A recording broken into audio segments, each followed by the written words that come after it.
Hey everybody, Nick here, and today I got a review for you of this very interesting little watch right here. This is the Seiko Hodinkee Edition SPB089 Blue Alpinist. So first off though, I want to thank very much my buddy Random Rob. So Random Rob has a YouTube channel of his own where he focuses on watch content. He's great. I subscribe to him. Excellent guy. But he actually sold this guy to me at the price that he paid, at the original price. Considering how insane the secondary market value is, that's a very kind thing, and that's the only way I would have bought one of these guys. So, one thing I want to make clear, though, by the time you see this video, this will have been sold on Patreon for any excess above my purchase price donated to a local domestic violence charity. Please don't bug me about whether it's for sale. But anyways, thank you so much for that, Random Rob. Check the description there for a link to his channel. He's a great guy. Next thing, size comparison real quick. This is actually a relatively small watch. Finally, hallelujah, smaller watches. All right, let's tear this guy real quick. Okay, so size-wise, we are looking at an overall diameter in the 37-38 range here. We have a lug-to-lug distance of, it appears to be right around 46 millimeters. That's great. The overall thickness of this guy is not very much, at about 12 millimeters, which is good. And then the overall face size of it relative to everything is coming in around 32 millimeters.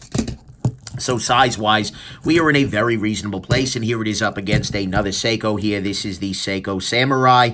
You can see here that the Alpinist is substantially smaller. Here it is against the Omega Seamaster Professional, and here it is against the field watch, perhaps, that has won my heart, and that is the Breitling Aerospace. Although, field, I don't know, it's weird to say. Anyways, neither here nor there. Let's go on ahead and, okay, and then a couple of other notes. This is, unfortunately, a limited edition version. This is a limited edition Alpinist that was done with Hodinkee, which is a pretentious watch blog here in the US of the A. This bracelet is not what it came with. It originally came with this very uninspiring leather bracelet here. I bought this bracelet aftermarket from Strapcode, which is a bracelet company. I bought it with a ratcheting clasp, which turned out to be stupid thick, so I swapped in another clasp that works a little bit better, although it may not ratchet. But anyways, there you go. That's what we got going on here. Let's go ahead and talk about the good, the great, the bad, and the ugly of this very interesting little wristwatch right here. So on the good side, to start with, this watch actually has very nice lume. I'll charge it off camera with a flashlight here. And what we will see is that the lume is quite strong. You have a lume pip at every single point on the clock there, as well as on the minute hand, hour hand, and the second hand. What this means is that this is legible all night long. There is no problem whatsoever with this lume. It is Seiko's lume, formula, so it works well. There is no issue whatsoever with lume on this particular watch, so that's good. Next thing, the case on it is very nice. It has actually a very nice mix of brushing, for instance, right here, and then polishing. So, for instance, over here, show this off a little bit more. Yeah, you can see it's a nice polish on there. And so this contrast here between brushed and polished is present throughout the case. It's just a good case overall, along with a polished bezel around the outside there. No real complaints about the case. It looks very nice. Next thing, this guy has a reasonable movement. It is a Seiko 6R15 movement. It's got some of the basic features you're going to want here. It has a quick set date. Let's go ahead and do that. Pop this out. And what we can see here is I can change the date quite readily, no problem there. It has a full hacking movement, so that means I can change the time without any trouble. And the second hand will stop, which is a beautiful thing, and for some reason is not guaranteed in all of Seiko's movements these days. It is a hand winding movement, so I can wind this little guy up just by turning the crown there. That is a beautiful thing, and it has a 50-hour power reserve, which is just fine, does the trick. So that's good. Next thing, it has this compass bezel in there. We'll talk about this a little bit later, but the idea with this compass bezel is that if you point this guy, basically if you point the hour hand in the direction of the sun, then point, long story short, you can use this to calculate your the compass directions from wherever you're at. Yeah, it's a thing, and that's what's going on. I gotta say, it does add a little bit of visual intrigue to the dial. Adds a little bit something. It's not quite so busy as a slide rule. It's also not quite so useful as a slide rule, but nevertheless, it is, that's what that's doing in there. That's what you see, and this is not a movement complication. That is just the compass bezel in there moving around. But nevertheless, it relies on you using the sun. It's not a built-in compass in the sense that, it'll automatically align itself. No, but nevertheless, that's in there. Next thing, this is a 200-meter water-resistant resistant watch. So you can see here, 20 bar right there. That means that this guy is basically not going to be water problemed. The water will not cause this guy any particular issues, which is good. And frankly, it's got the dial shock movement. This is going to be a reasonably durable watch. I mean, it's not out of line for a little bit of light exploring. So that's a very good thing. Next thing, this guy has a sapphire crystal, as I believe we have written on the back here someplace. No, we don't. But hey, whatever. Nevertheless, it is a sapphire crystal, and that's good. That is going to definitely. This is something that Seiko tends to skimp out on their watches. So it's nice to see sapphire here because that just always makes things a little bit better, a little more scratch resistant. Next thing, the dial on this guy has a little hint of a sunburst effect. I'm going to see if I can use this flashlight here to show that off. Yeah, see, as I move this flashlight along, you see a little bit of that sunburstitude going on.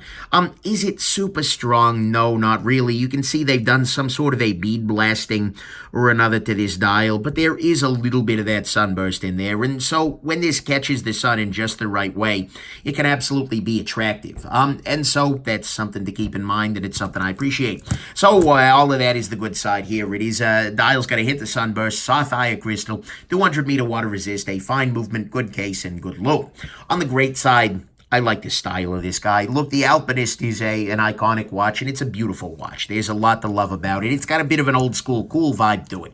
But it also has some nice details to it. I mean, if we kind of zoom in a little bit on the face here, we can see that there are fully applied indices throughout. Each one of these numbers is fully applied onto this guy. That is a beautiful thing. Similarly, you have these nice cathedral hands, which have a little bit of a polish to them, which is nice. It's got a good mix of brushing and polishing on the case. You know, it's an Explorer-style watch, but a little bit of field watch in there, too. I think this watch looks very good. And particularly, if you can get the right angle where none of these glares are in place, where everything's reflecting well off of the indices, this can be a very attractive piece. Something like this, yeah, that's pretty. And so, to me at least, what's great about this guy is the style, 100%. It can certainly be a very attractive watch. On the bad side, to start with, unfortunately, that compass bezel I was just talking about, yeah, that's a gimmick. Look, I'm not saying it doesn't work. However, in order for it to work, A, you need to be able to see the sun. That's not currently the case here. B, you need to know whether it's daylight savings time or not, and keep in mind what that means, because you need to adjust it. You know, the sun position doesn't give a crap if it's daylight savings, so that will affect the accuracy of your compass read. If you don't keep that in mind, you need to have the equation of time in mind for exact, certainty there. And the sun, needs to be visible. I mean, look, in practice, I did confirm that it works. I went out and I tried it, and yes, indeed, it says the same thing as the compass in my phone. Hey, wonderful. But honestly, accuracy-wise, I feel like my just general situational awareness of, okay, mountains are that way, ocean that way, then chances are this is roughly northeast or something like that. Feels about as accurate as this thing does. And so I don't find that to be a useful thing. Next thing, this does not come with a bracelet. As I mentioned, this came with a very sort of underwhelming, just basic strap here. Looks a little bit like this. Because it's a limited edition and $600, I guess that's okay. But come on, it doesn't even say Seiko on there, guys. It's a little bit lazy. I don't know why this is, yeah. And given that Seiko's bracelets don't tend to be amazing, okay, whatever, but still, not so impressed. But it's even less impressive given the price. The price on this guy was $600 originally, and you know what? Okay, the original one was a little bit less money than that. Although it's now, I think, discontinued, or at least it's strangely so. But it didn't come with a bracelet for $600. The strap on it is just super unimpressive at $600. I honestly don't get it. I don't see why this is pricier than the original. Get it? Sure, it's the Hodinkee tax, I know. But I'm not super amazed with the price on this guy. This doesn't necessarily feel like a $600 watch to me. Whatever, that's welcome to the watch world. Next thing, this is a little detail, but it's one that annoys me regularly. I'll charge the lume here off camera again, and what we'll see here is that there is no differentiation of 12 o'clock from the lume perspective. Each one of the hour indices looks exactly the same. And so what this means is that in the middle of the night here, as opposed to, for instance, on a watch like this Omega here, and again, not necessarily a fair comparison, but you can see 12 o'clock is marked with two little dots there. or on the Seiko Samurai. Again, 12 o'clock is marked with 2 things. So you can see exactly what's going on here. You just have dots that look roughly the same. And so what this means is in the middle of the night, you are relying on your own proprioception of your hand's position in order to be able to see what time it actually is. Is that a bad thing? No, I mean, people look at, oh, come on, how are you complaining? But the thing is, they should have just put 2 dots and we wouldn't have this problem at all. So I really do like to see some differentiation in lume of 12 o'clock, or at least of one of the directions, so you can know what time it actually is without having to get a good sense of where your wrist position is. Not a big deal, but it's a thing. Next thing is you are probably noticing the crystal on this guy is super reflective. Oh my God, does this crystal reflect everything. Now look, that's the nature of crystal. I get it, but at the same time, compared to some other things out there, yeah, this is a little much. And so most of the time, due to the dial reflections, etc., you're seeing mostly the other stuff in the world, and then underneath there, someplace there are hands and indices and things like that. And so there you go. Next thing, speaking of the indices in the hands are very rounded, as we can kind of see here. Is I'm gonna see if I can kind of zoom in a little bit. What we can see is that these indices are very rounded off. They're kind of over-polished. Same thing with the hands. They're a little bit over-polished, and what that means is you don't get the kind of crisp polishing. And again, I'm going to compare it unfairly to a much more expensive watch here, but this is a very crisp, flat polish as opposed to these guys, which are very rounded. And what this means is that at a majority of angles, you're not really seeing much of the indices there because they're not really compellingly reflecting any one thing. They don't have the same degree of sparkle, which actually can make them a little bit, harder to read. The indices can disappear a little bit. Now, mind you, I'm asking a little bit much for a $600 watch, comparing it to watches that are several times that price. But still, I'm not a big fan of that over-polishing. I'd like to see that have been done a little bit more flat, kind of like the Seiko was here, which just makes it look a little bit more attractive. Next thing, this is not the most accurate watch ever. We are looking here at -4 seconds per day. Now, look, is that bad? No, not necessarily. And that's the on-the-wrist sort of thing. I mean, on a time grapher, you can get some 0 positions. But nevertheless, I'm not super impressed with that accuracy. Look, most people, oh my God, Nick, that's amazing. That's damn near cost. That's astounding. But this thing is... Guys, we should demand better. And it's fine if you're letting it run down between wears. Very often this guy was, it'd be a day on my wrist, and then it would, go. And so it didn't bother me as much then. But for a daily driver, not a super impressive accuracy figure. Not the end of the world, certainly, but it's not super impressive. Then finally, on the bad side, this guy photographs better than it wears. This is kind of a strange thing to say. There are definitely watches out there in the world where you look at pictures of them and they look kind of ugly. Then you see them in practice, and it's wow, amazing. This is sort of the opposite. In many ways, most of the time, this watch ends up looking something like this, where the indices have kind of disappeared due to the polishing, and the crystal spot, or the crystal is, reflecting everything else except the watch. Most of the time, this watch ends up looking less attractive than it does in pictures. You can get some amazing pictures out of it. If I hold it at just the right angle, oh yeah, that's pretty. And even then, it's reflecting a bunch of stuff. But most of the time, it ends up looking something, closer to this, where it's just like, yeah. So, unfortunately, this watch most of the time on your wrist is just not going to look as attractive as it does in the pictures that you see online. Hodinkee posts these, beautiful high-resolution pictures of this dial that they've somehow managed to picture without the crystal on the top. I don't know. I'm just not super impressed with it. This watch has some amazing angles, certainly. It can look absolutely beautiful.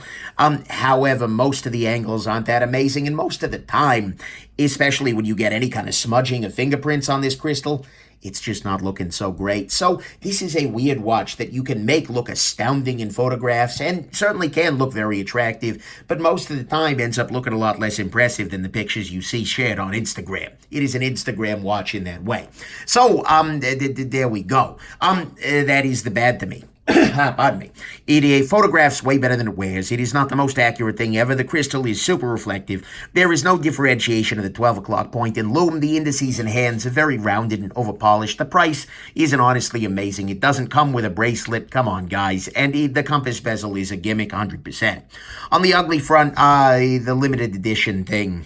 That just sucks. Now, look, this is number 959 out of 1959. Okay, wow, amazing. I don't care. What this actually means is that although this blue dial is very attractive, it's much more attractive than the green. The green never appealed to me at all. This is the prettiest Alpinist they have ever made. But unfortunately, they only made a small number of them. They sold them out within like 20 minutes on Hodinkee or something like that. And now the secondary market prices are nuts.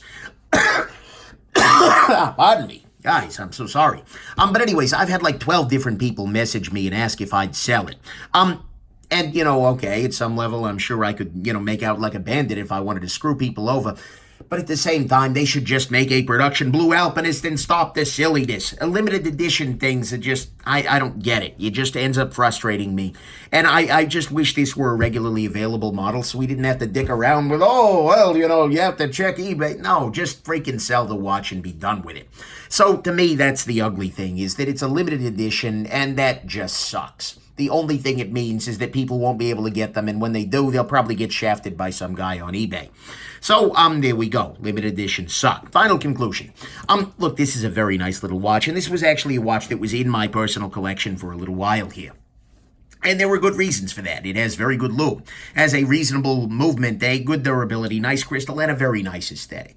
On its very best of angles, this is a very attractive watch, and it kind of scratches some of the same itches as like your Rolex Explorer, those sorts of things, or your good old-fashioned classic field watches of yore.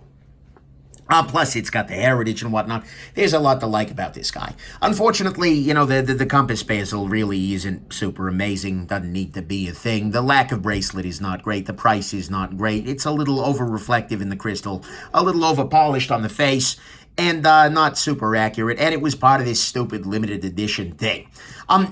So, there's a lot of downsides here, too. But the thing is, it is a watch that I've liked substantially with a lot of really nice elements. If you like the style of this guy and you can get one for the original price, I think it is a really great choice. However, this watch is not worth more than its original retail price, people. I'm sorry. It just, frankly, it's a little borderline at $600 on this freaking, boring little strap here. People are now selling these guys on eBay, on Reddit, on whatever, for, 800, 1,050. One guy had it listed on eBay at $2,500. Are you freaking insane? No. Absolutely not. Yeah, or best offer. Yeah, that's all you're going to be selling that at, buddy. Look, this is a nice watch, but it's not that nice. It's not that amazing. I'm not sitting here like, whoa. And I know I'm going to get the people, the limited edition apologists saying, oh, no, you see, it's worth what the market says it's worth. That's capitalism. But the thing is, this is not a watch I would have wanted to pay $1,500 for. Absolutely not. If for $1,500, this versus something amazing from like Oris or Manta, are you kidding me? No. This is not a $1,500 watch. For me, I think it's just losing out. Personally, I like it, and it's $600. It's absolutely fine. But I would much, much, much prefer that, to do something else. And for me, on my wrist, it's losing out to the local competition. Once the honeymoon period ended, it just didn't get as much wrist time. Things like the Samurai, the Seamaster, the Aerospace kept winning. So I'm going to sell it to somebody who will give it a little bit more love and really, enjoy it in the long term. So my final conclusion is it is a nice watch. Stylistically, it's absolutely beautiful, and there is a lot to like here. But if you've been alpining for one of these and you can get a mountain of a deal, then I think you should absolutely give this little guy a peek. Okay, anyways, hope this is interesting to you. Sorry about the coughing. I've been a little bit under the weather lately, and have yourselves just an absolutely wonderful rest of your day. Bye now.